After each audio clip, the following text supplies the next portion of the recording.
सभी को नमस्कार। आपके अपने YouTube चैनल चिबी एजुकेशन में आपका हार्दिक स्वागत है। करेक्ट फॉर्म ऑफ वर्ब्स की श्रृंखला के अंतर्गत हम पढ़ रहे थे। आज हम पढ़ेंगे past perfect tense. Past perfect tense की करेक्ट फॉर्म ऑफ वर्ब किस आधार पर भरी जाएगी, किस तरीके से भरी जाएगी। सबसे पहले हम बात करते हैं कि इसमें करेक्ट फॉर्म होती कौन सी है। पास्ट परफेक्ट टेंस में हैव की पास्ट फॉर्म होगी हैड। फिर परफेक्ट टेंस है तो परफेक्टिव एस्पेक्ट बताने वाली वर्ब की पास्ट पार्टिसिपल फॉर्म, यानी पास्ट परफेक्ट टेंस में करेक्ट फॉर्म वर्ब क्या होगी, हैड, और वर्ब की थर्ड फॉर्म का प्रयोग किया जाएगा। अगर सेंटेंस नेगेटिव है तो हैड नॉट और वर्ब की थर्ड फॉर्म का प्रयोग करेंगे, और अगर सेंटेंस इंट्रोगेटिव है तो हैड का यूज सबसे पहले करेंगे, फिर सब्जेक्ट आएगा, फिर उसके बाद में मेन वर्ब की थर्ड फॉर्म का यूज होगा, लास्ट में प्रश्नवाचक चिन्ह होगा। ये तो थी करेक्ट फॉर्म ऑफ वर्ब की बात। अब पास्ट परफेक्ट टेंस का यूज होता कब है, मतलब मुख्यतया पास्ट परफेक्ट टेंस का प्रयोग तभी होता है जब पास्ट में दो या दो से अधिक कार्य संपन्न हुए हों, लेकिन एक पास्ट कार्य दूसरे से पहले समाप्त हो चुका था। ये सिचुएशन, ये कंडीशन बताने के लिए ही पास्ट परफेक्ट टेंस का यूज होता है। यानी दो या दो से अधिक कार्य पास्ट में हुए, लेकिन एक कार्य दूसरे से पहले समाप्त हो चुका था। इस स्थिति को बताने के लिए पास्ट परफेक्ट टेंस का प्रयोग किया जाता है, यानी past in past. Past in past का मतलब ही है past perfect. Past in past का मतलब पास्ट परफेक्ट। ध्यान से समझना, एक पास्ट, पास्ट का मतलब past indefinite tense. Past in past का मतलब है पास्ट परफेक्ट, और पास्ट का मतलब है पास्ट इंडेफिनिट टेंस। यानी पास्ट में दो कार्य संपन्न हुए, यानी मैं लिख रहा हूं to or more completed action, two or more completed actions in the past, but a past action completed prior to some other action। इस चीज को आपको अच्छी तरह से समझना है। Two or more completed action in the past, यानी दो या दो से अधिक कार्य पास्ट में कंप्लीट हो गए, लेकिन ए पास्ट एक्शन, एक पास्ट में होने वाला कार्य वो कंप्लीट हुआ प्रायर, यानी पहले, टू सम अदर एक्शन, किसी दूसरे कार्य से पहले एक कार्य समाप्त हुआ। दोनों ही पास्ट में हुए, लेकिन एक उससे भी पहले हुआ। तो पास्ट इन पास्ट की सिचुएशन बताने वाला पास्ट परफेक्ट टेंस होगा, और पास्ट की सिचुएशन बताने वाला पास्ट इंडेफिनिट होगा। यानी दो एक्ट हो गए, कम से कम दो एक्ट हो गए। एक तो हो गया आफ्टर एक्ट, एक हो गया प्री एक्ट। पास्ट में दो एक्शन हुए, तो एक तो प्री एक्ट हो गया, एक उससे बाद वाला, यानी आफ्टर एक्ट हुआ। तो प्री एक्ट है, उसके लिए पास्ट परफेक्ट टेंस का यूज किया जाएगा, और आफ्टर एक्ट के लिए पास्ट इंडेफिनिट टेंस का प्रयोग किया जाएगा। यानी पास्ट में कोई दो कार्य समाप्त हुए, एक कार्य उससे भी पहले समाप्त हो चुका था, तो पास्ट परफेक्ट टेंस का यूज किया जाएगा। इसको आप अच्छी तरह से समझ लेना। प्री एक्ट, पास्ट में जो पहले कार्य हुआ उसके लिए पास्ट परफेक्ट टेंस का यूज करेंगे। पास्ट में जो बाद में हुआ उसके लिए पास्ट इंडेफिनिट टेंस का यूज करेंगे। इसमें भी दो या अधिक क्लॉज हो सकती है। समझ में आई बात? तो एक क्लोज में पास्ट परफेक्ट टेंस होगा, यानी जो कार्य पहले समाप्त हो गया था उसके लिए पास्ट परफेक्ट का यूज करेंगे, और जो बाद में हुआ था पास्ट में उसके लिए पास्ट इंडेफिनिट का यूज करेंगे। यानी एक में तो करेक्ट फॉर्म वर्ब क्या आएगी, हेड और मेन वर्ब की थर्ड फॉर्म का प्रयोग होगा। दूसरे क्लोज में यानी अदर क्लोज होगा उसमें पास्ट इंडेफिनिट यानी वर्ब की सेकेंड फॉर्म का यूज करेंगे। इस चीज का आपको ध्यान रखना है। अब देखो मुख्यतया इसमें जो क्लोज होगी वो दो कंजक्शन से जुड़ी हुई हो सकती है। आफ्टर से जुड़ी हुई है आफ्टर क्लोज, एक बिफोर से जुड़ा हुआ क्लोज होगा। यानी मुख्यतया दो क्लोज होंगे इसमें आइडेंटिफिकेशन के लिए, आफ्टर क्लोज और बिफोर क्लोज। आफ्टर से जुड़ा हुआ जो क्लोज है यानी जो उपवाक्य है वो पास्ट परफेक्ट टेंस में होगा, यानी हेड और मेन वर्ब की थर्ड फॉर्म का प्रयोग होगा आफ्टर क्लोज के अंतर्गत। अब ये ध्यान रखना आपको, आफ्टर क्लोज है वो शुरू में भी आ सकती है और बाद वाली क्लोज भी हो सकती है, ये रिवर्सेबल है, कोई अंतर नहीं है। ऐसे नहीं है कि बाद में आए तो इसमें आफ्टर क्लोज में पास्ट परफेक्ट टेंस का यूज करेंगे। यानी आफ्टर जो क्लोज है उसमें पास्ट परफेक्ट टेंस का यूज होगा। अदर चाहे वो पहले भी जुड़ सकती है चाहे बाद में भी जुड़ सकती है। अदर जो क्लोज होगी चाहे वो शुरू में जुड़े चाहे बाद में जुड़े, अदर क्लोज होगी वो पास्ट इंडेफिनिट टेंस में होगी। इस चीज का आपको ध्यान रखना है।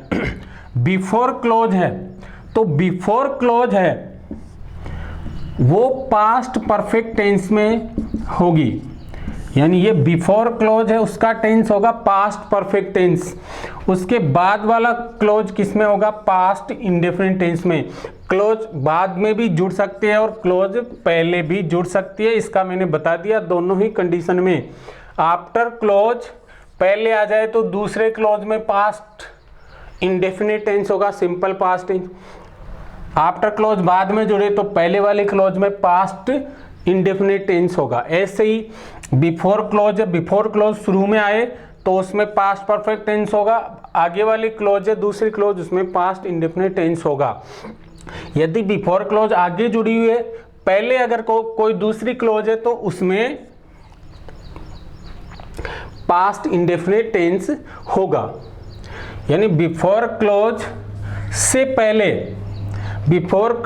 पहले हेड और वर्ब की थर्ड फॉर्म आएगी, अदर क्लोज में सेकंड फॉर्म आएगी। यानी आगे इस चीज को आपको ध्यान रखना है, ये आपको अच्छी तरह समझना है। यानी बिफोर क्लोज जिस तरफ है वो पास्ट इंडेफिनिट टेंस होगा, चाहे वो किधर भी जुड़ी हुई हो क्लोज। बिफोर क्लोज है वो पास्ट इंडेफिनिट टेंस में होगी, इधर बच गई वो पास्ट परफेक्ट टेंस में होगी। इस चीज का आपको ध्यान रखना है, ये दो चीज ध्यान रखनी है।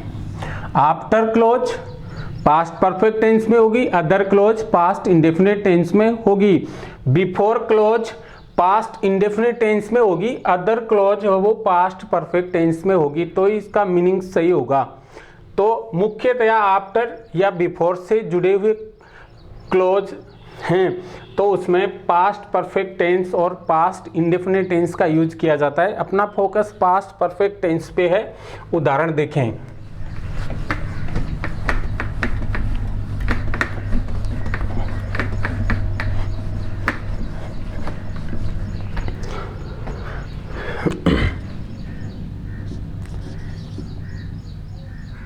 The rain, blank place, stop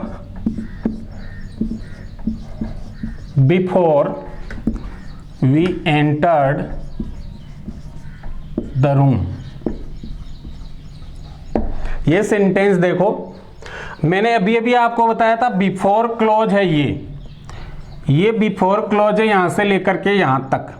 before clause में पास्ट इंडेफिनिट टेंस का प्रयोग किया गया है, तो जो बच गया जो क्लॉज है वो इस तरफ जुड़ा हुआ है, तो अदर क्लॉज बच गया।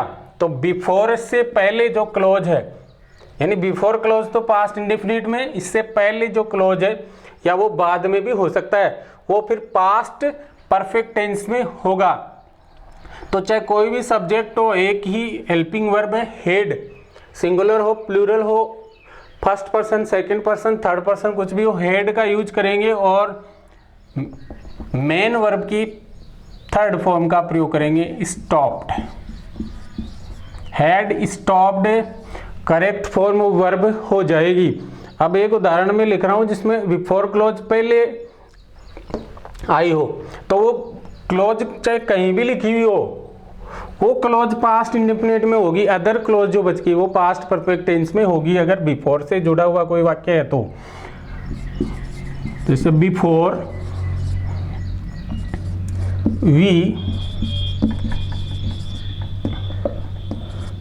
We reached the station, comma the train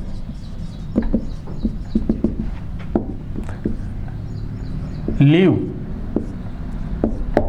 ये सेंटेंस है, यानी ये बिफोर क्लोज है यहां तक। ये पास्ट इंडेफिनिट टेंस में before we reached the station second form है, तो other clause past perfect tense में होगी, इसका ध्यान रखना है। द ट्रेन हैड, लीव की थर्ड फॉर्म होती है लेफ्ट, ये करेक्ट फॉर्म हो जाएगी हैड लेफ्ट। समझ में आई बात? बिफोर क्लोज पहले हो और चाहे बाद में हो, इधर बाद में है कोई फर्क नहीं पड़ता, before clause past indefinite tense में होगी, other clause past perfect tense में होगी। समझ में आई बात? अब देखो, the patient died after the doctor blank place कम।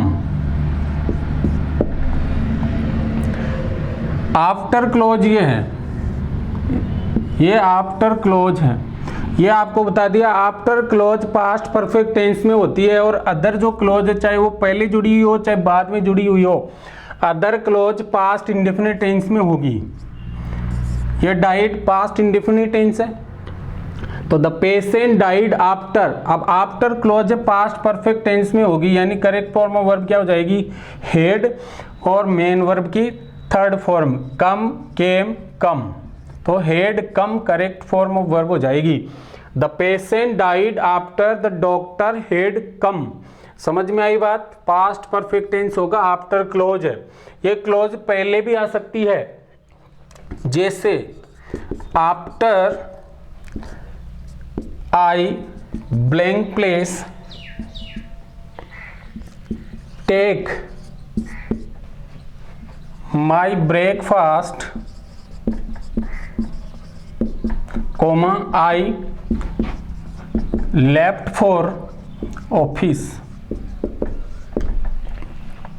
ये सेंटेंस, इसमें आफ्टर क्लोज पहले आई हुई है यहां तक। After I blank place take my breakfast I left for office, ये अदर क्लोज है। अदर क्लोज में आपको पता है कि पास्ट इंडेफिनिट का यूज किया गया है, तो आफ्टर क्लोज में पास्ट परफेक्ट टेंस का यूज किया जाएगा। यानी आफ्टर क्लोज है तो कौन सा टेंस होगा? आफ्टर आई हेड टेकन, ये करेक्ट फॉर्म ऑफ वर्ब हो जाएगी। हेड और वर्ब की पास्ट पार्टिसिपल फॉर्म यानी थर्ड फॉर्म का प्रयोग होगा। After I had taken my breakfast I left for office, ये करेक्ट फॉर्म ऑफ वर्ब हो जाएगी। समझ में आ गई बात? बिफोर क्लोज है वो पास्ट इंडेफिनिट में होगी, अदर क्लोज पास्ट परफेक्ट में। आफ्टर क्लोज है वो पास्ट परफेक्ट में होगी, अदर क्लोज है वो पास्ट इंडेफिनिट में होगी। परीक्षा में दोनों में से किसी भी क्लोज में ब्लैंक प्लेस दे करके पूछा जा सकता है, तो ये ध्यान रखना है, दोनों क्लोज में पास्ट परफेक्ट नहीं आएगा। एक क्लोज में पास्ट परफेक्ट आएगा, दूसरी क्लोज में पास्ट इंडेफिनिट टेंस आएगा।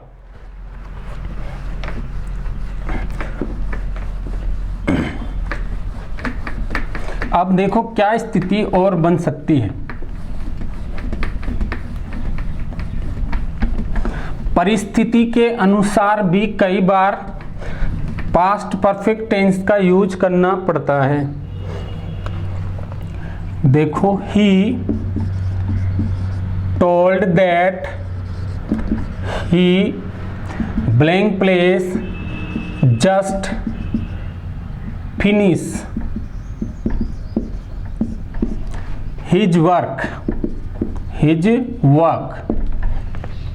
ये सेंटेंस है, he told that he blank place just blank place finish his work. अब देखो इतना ही होता है, यहाँ से ये सेंटेंस होता तो आपने पढ़ा था पास्ट प्रेजेंट परफेक्ट टेंस के अंतर्गत पढ़ा था कि कुछ एडवर्ब्स होती है, जैसे जस्ट है, ऑलरेडी है, ऐसे कुछ टाइम एडवर्ब्स होती है जिनका प्रयोग प्रेजेंट परफेक्ट टेंस में किया जाता है। अब इसमें आप देख रहे हैं कि इसमें जस्ट का यूज किया गया है, तो कौन सा टेंस होना चाहिए? प्रेजेंट परफेक्ट टेंस होना चाहिए। लेकिन ये वाक्य इतना ही नहीं है, वाक्य इतना है, ही टोल्ड दैट, यानी वाक्य में जस्ट टाइम एडवर्ब का प्रयोग तो हुआ है, लेकिन वाक्य का संबंध पास्ट टेंस से है। इसका यूज परफेक्ट टेंस में होता है, वाक्य का संबंध पास्ट टेंस से है, तो करेक्ट फॉर्म ऑफ वर्ब भरेंगे तो वो पास्ट परफेक्ट टेंस की भरेंगे, न कि प्रेजेंट परफेक्ट टेंस की भरेंगे। इस चीज का ध्यान रखना है, क्योंकि वाक्य का संबंध पास्ट से है, तो भले ही जस्ट आया हो लेकिन वाक्य का संबंध पास्ट से है, तो इसमें करेक्ट फॉर्म वर्ब हो जाएगी हेड और वर्ब की थर्ड फॉर्म। ऐसे नहीं कि हैज फिनिश्ड कर देंगे, he has just finished his work. Present perfect tense ना आकर के इसमें क्या आएगा? पास्ट परफेक्ट टेंस आएगा। इस चीज का भी आपको ध्यान रखना है। She blank place already cook food When I went there, जब मैं वहां गया। ऑलरेडी का यूज हुआ है, अभी बताया था। ऑलरेडी आता है, प्रेजेंट परफेक्ट टेंस का यूज करते हैं, लेकिन वाक्य का संबंध पास्ट टेंस से है, क्योंकि ये पास्ट फॉर्म है। जब मैं वहां गया वह पहले से ही खाना बना चुकी थी, खाना पहले से ही बना चुकी थी। पास्ट परफेक्ट टेंस होगा, यानी पास्ट में कोई कार्य समाप्त हुआ, उससे पहले ही यह कार्य समाप्त हो चुका था। तो भले ही ऑलरेडी का यूज हुआ हो, लेकिन पास्ट से संबंध है सेंटेंस का, तो पास्ट परफेक्ट टेंस का यूज होगा। ऐसे उदाहरणों को भी आपको अच्छी तरह से देख लेना है, क्योंकि परीक्षा में ऐसा पूछा जा सकता है, ऑलरेडी आया है तो अपन जल्दबाजी में क्या कर देते हैं? प्रेजेंट परफेक्ट टेंस भर देते हैं, जबकि वो गलत हो जाता है। तो इसमें क्या आएगा? हेड और वर्ब की third form cooked. She had already cooked food when I went there, ये करेक्ट सेंटेंस हो जाएगा। हेड और मेन वर्ब की थर्ड फॉर्म का प्रयोग। ठीक है,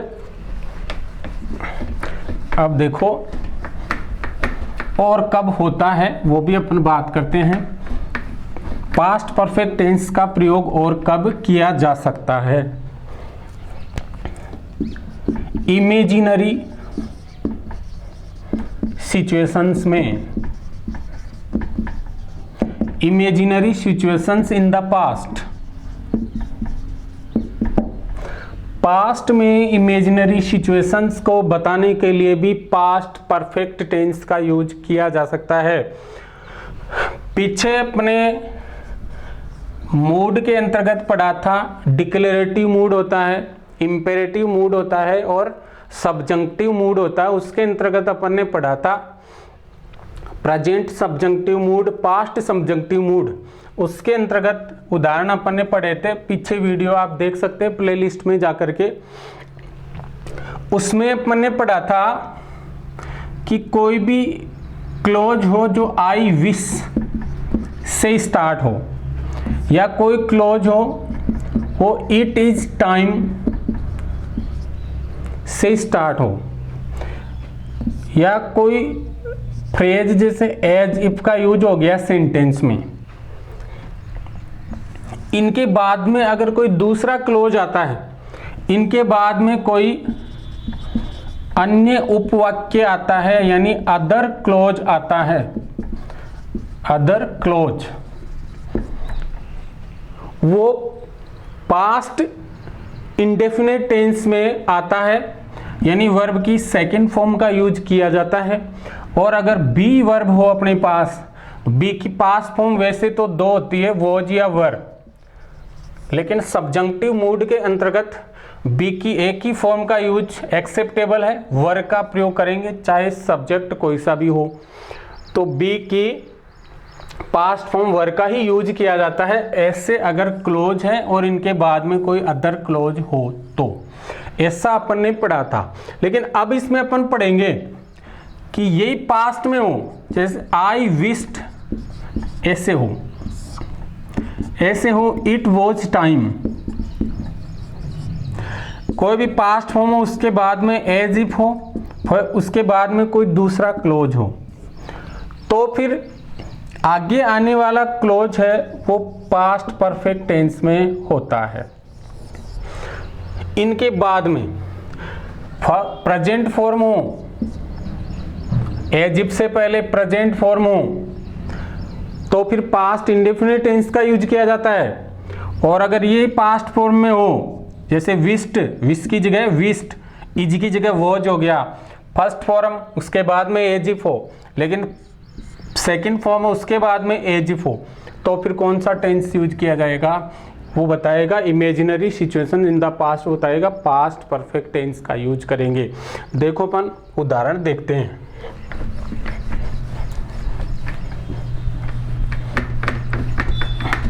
दोनों साथ साथ ही लेते हैं अपन।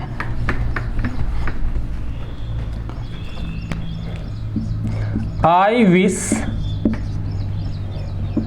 और इसकी सेकेंड फॉर्म कर दी waste, I waste, I blank place know, ये वर्ब है, इसकी करेक्ट फॉर्म का यूज अपन को करना है हर एड्रेस।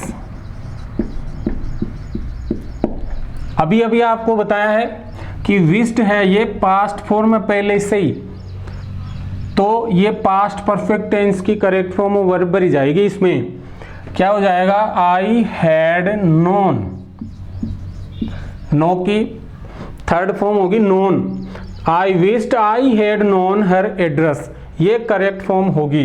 लेकिन अगर ऐसे हो, I wish I blank place know her address, तो क्या होगा, ये पहले भी मैं बता चुका हूँ आपको, मूड के जो वीडियो है मूड के अंतर्गत अपने पढ़ा था, उसमें बताया हुआ ये प्रेजेंट फॉर्म है, प्रेजेंट फॉर्म है, तो इस क्लोज में पास्ट इंडेफिनिट टेंस का यूज होगा, आई न्यू हर एड्रेस, ये होगा। नो की सेकेंड फॉर्म होगी न्यू। आई विश आता है तो I knew her address, I wished आता है तो I had known her address, यानी imaginary situation in the past. इसका अर्थ क्या होगा,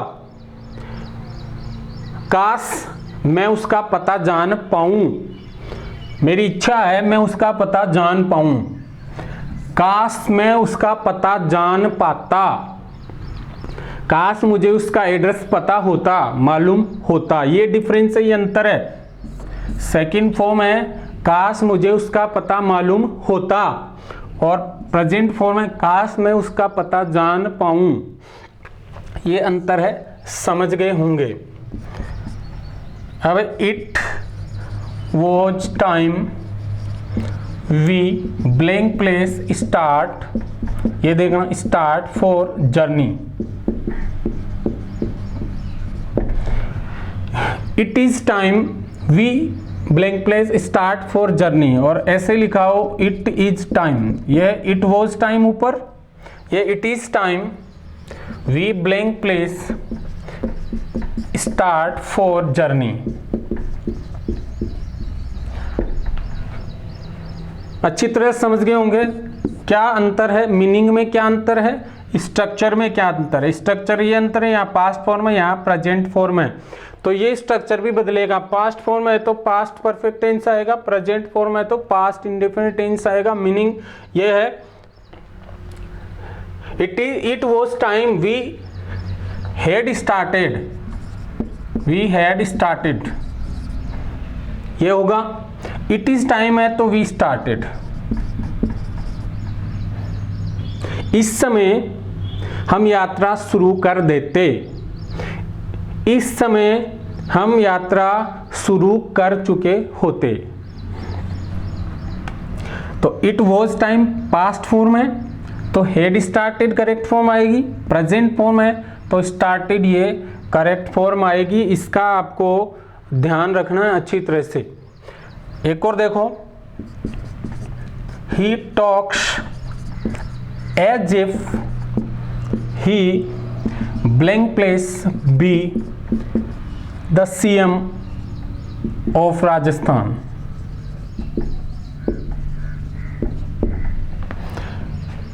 ही टॉक्स एज इफ, वह इस प्रकार बोलता है मानो कि वह राजस्थान का CM हो, चीफ मिनिस्टर हो। तो ये प्रेजेंट फॉर्म है तो कौन सी फॉर्म आएगी? पास्ट इंडेफिनिट टेंस की करेक्ट फॉर्म आएगी। बी की पास्ट फॉर्म होती है वॉज और वर, और इस कंडीशन में वॉज का यूज होता नहीं है, वर का यूज होता है। सब्जेक्ट चाहे ही हो, आई हो, थर्ड पर्सन सिंगुलर हो, वर, ये करेक्ट फॉर्म वर्ब हो जाएगी। He talks as if he were the CM of Rajasthan. अच्छी तरह से समझ लेना इस बात को। दूसरे तरीके से इसे ऐसे ही लिखा जाए, he talked as if he blank place, be की ही करेक्ट फॉर्म बनी है the CM of Rajasthan. He talked as if he was the CM of Rajasthan. यानी ये पास्ट फॉर्म है, ये पास्ट फॉर्म है। सेकंड फॉर्म है तो यहाँ पास्ट परफेक्ट टेंस का यूज होगा। हेड तो हेल्पिंग वर्ब होगी, और बी की थर्ड फॉर्म होगी बीन। तो ये करेक्ट फॉर्म ऑफ वर्ब होगी। अच्छी तरह से इसको आप समझ लेना, तीनों ही कंडीशन में क्या डिफरेंस है। पास्ट फॉर्म है तो पास्ट परफेक्ट, प्रेजेंट फॉर्म है तो पास्ट इंडेफिनिट, पास्ट फॉर्म है तो पास्ट परफेक्ट, प्रेजेंट फॉर्म है तो पास्ट इंडेफिनिट, प्रेजेंट फॉर्म है तो past indefinite tense, past form है तो पास्ट परफेक्ट टेंस का यूज किया गया है। बहुत ही सुंदर तरीके से आपको बता दिया है। अच्छी तरह से इस चीज को भी आपको समझ लेना कि imaginary situation in the past हो तब भी पास्ट परफेक्ट टेंस का यूज किया जा सकता है।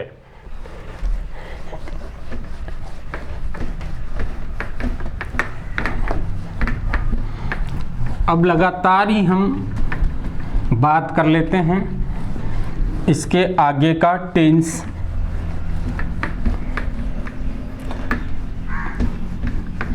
Past perfect continuous tense.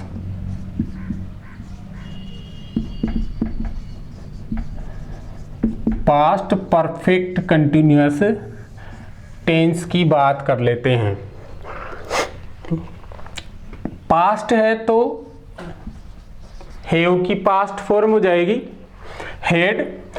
Perfective और कंटिन्यूअस एस्पेक्ट दोनों एक साथ बता रहे हैं तो बी की past participle form been. Progressive aspect बताने के लिए वर्ब की आईएनजी फॉर्म। तो ये करेक्ट फॉर्म ऑफ वर्ब हो जाएगी इसकी हैड बीन, और वर्ब की आईएनजी फॉर्म का प्रयोग पास्ट परफेक्ट कंटिन्यूअस टेंस। सीधी सी बात है, इसका प्रयोग कब होगा? वही है फॉर या सिंस। फॉर या सिंस के बाद में टाइम का प्रयोग हो, यही इसकी मुख्य पहचान है। परफेक्ट कंटिन्यूअस टेंस की पहचान है फॉर या सिंस के बाद में समय। अब वाक्य का संबंध प्रेजेंट टेंस से हो तो प्रेजेंट परफेक्ट कंटिन्यूअस टेंस हो जाता है, और वाक्य का संबंध पास्ट टेंस से हो तो पास्ट परफेक्ट कंटिन्यूअस टेंस हो जाता है। फॉर या सिंस के बाद में टाइम हो और वाक्य का संबंध पास्ट टेंस से हो, पास्ट टेंस से हो। ध्यान रखना, वाक्य का संबंध पास्ट टेंस से हो तो ही पास्ट परफेक्ट कंटिन्यूअस टेंस होगा, वरना फॉर या सिंस के बाद में समय बिंदु आए वो प्रेजेंट परफेक्ट कंटिन्यूअस टेंस ही होगा। बस इतनी सी इसकी पहचान है। उदाहरणों से हम इसको समझने की कोशिश करेंगे। आई blank place water the plants when he came to me। ये जो क्लोज है when he came to me, came है वो पास्ट फॉर्म है, यानी वाक्य का संबंध पास्ट टेंस से है। फॉर या सिंस के बाद में समय बिंदु नहीं है तो कौन सा टेंस आता, अपने पढ़ा था पिछले वीडियो में कि when clause past indefinite tense में आता है तो अदर क्लोज किस में हो सकता है, पास्ट कंटिन्यूस टेंस में होगा। तो वो जाएगा आई के अनुसार, और वोटरिंग, वॉज वोटरिंग, ये तो ऐसे हो जाएगा I was watering the plants when he came to me. अब देखना, I blank place water the plants when he plants for 2 hours when he came to me। ये सेंटेंस है इसमें, और ऊपर वाले सेंटेंस में डिफरेंस क्या है, डिफरेंस यही है कि इसमें फॉर के बाद में समय बिंदु दे रखा है, फॉर है, फॉर के बाद में समय बिंदु दे रखा है, और वाक्य का संबंध पास्ट से बता रखा है व्हेन ही केम टू मी।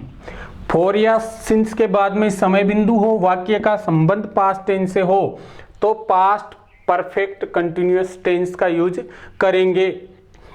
तो क्या हो जाएगा इसमें, हैड बीन वोटरिंग हो जाएगा, ये करेक्ट फॉर्म ऑफ वर्ब हो जाएगी इसमें। I had been watering the plants for 2 hours when he came to me. समझ में आ गई बात। और देखते हैं, we blank place solve, we blank place solve the sums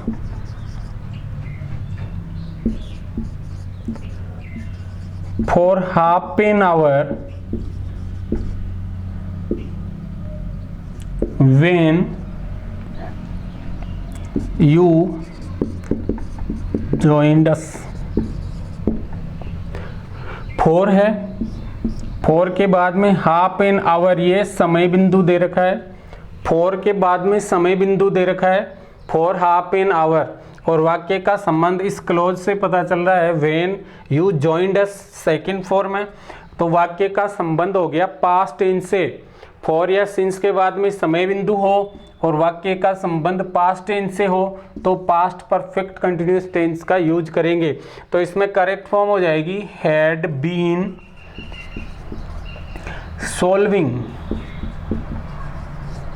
we had been solving the sums for half an hour when you joined us।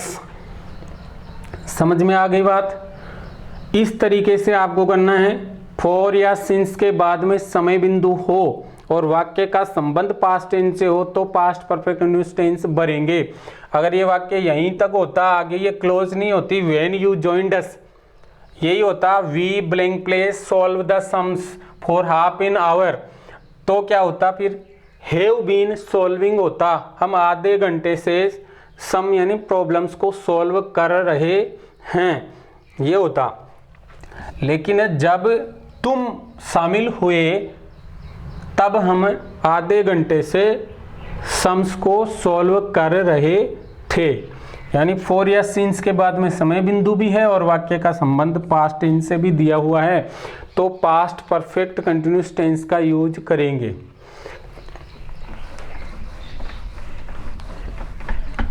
एक दो उदाहरण की बात और करते हैं।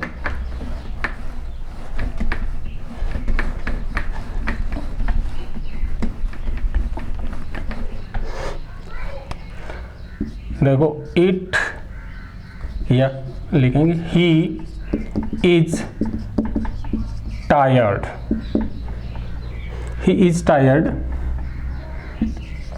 ही blank place work in the field since morning. एक sentence है he was tired, he blank place work, correct form भरेंगे इसकी, in the field since morning. दो सेंटेंस है, दोनों में बिल्कुल थोड़ा सा अंतर है। इसमें तो इज का प्रयोग किया गया है और इसमें वॉज का प्रयोग किया गया, यही डिफरेंस है और यही डिफरेंस है वो टेंस में डिफरेंस लाएगा। ये प्रेजेंट भैया, ये पूरा सेंटेंस है, क्लोज अलग है, ये एक क्लोज इसके साथ जुड़ी हुई है। फॉर या सिंस, यानी सिंस है, सिंस के बाद में समय बिंदु दे रखा है और ये जो वाक्य का इसका संबंध ये क्लोज है वो बता रही है कि प्रेजेंट से है।